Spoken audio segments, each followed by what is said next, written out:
he's going out with so-and-so.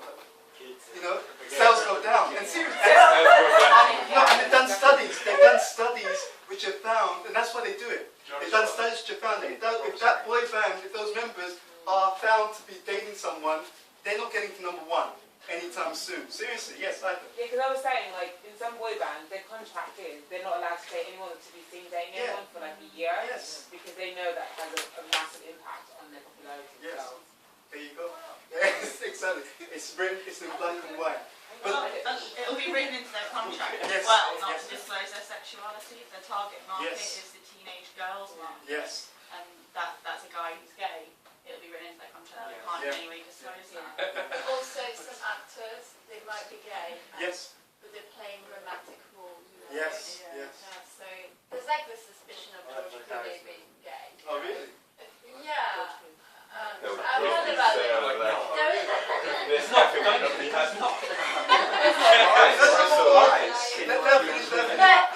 example, suppose he is gay, he can't say that out loud because it's supposed to be the most macho, attractive straight guy because it's playing those roles in movies. I bet you there are guys out there who try to model their looks and their behaviour on George Clooney. Oh my. I bet you.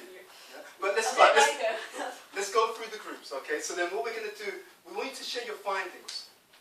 The whole presentation, we're saying that people can't face reality. And what you're bringing out are various ways in which we're encouraged to be escapist.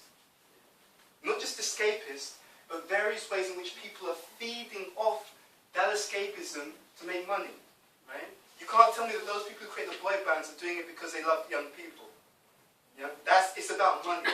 And in many cases, even the movie industry, it's about money.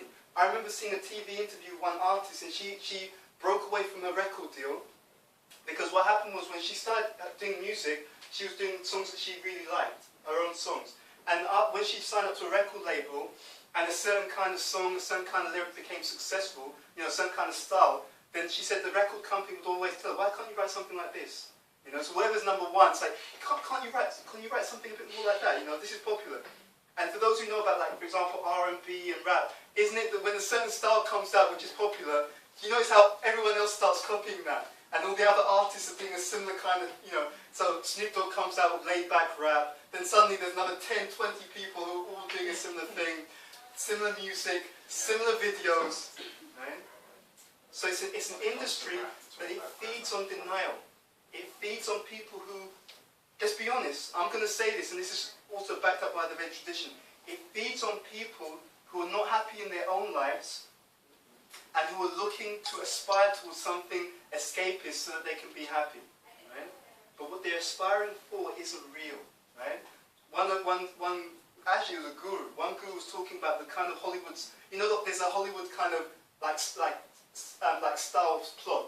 You have some guy, he's a normal guy, you know, but they stole his mom, you know. So suddenly, you know, even though he's working in the library, he suddenly becomes like, you know, a one-man army, fighting against all these soldiers to rescue his mom, you know, because the idea being that just by your emotion, you suddenly become transformed and you can achieve great things. But does that happen in reality? No. Right? The librarian becomes Rambo? Really? Is that, I know, really? You know, like that. But these are the kinds of messages, and they do affect people. They do affect people. So let's go through the groups and see what you came up with. So let's start with this one. If you could share what your industry was and then some of the points that you came up with. Please. Okay, sure. So we're doing the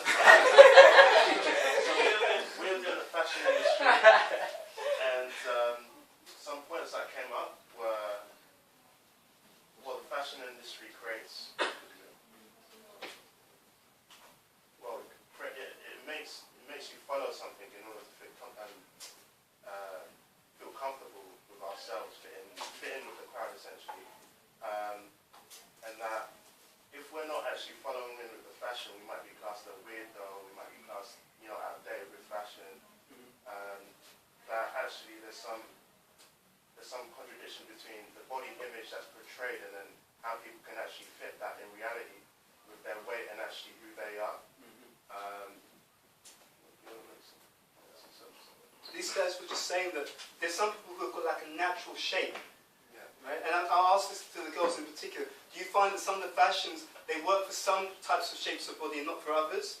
But everyone's kind of being pushed to be that, to fit that kind of image. True or false? Very true. And is the fashion industry a multi-million-pound industry? Please continue.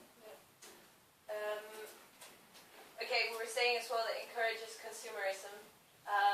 It creates a misperception of like the reality that who we are. That weirdo or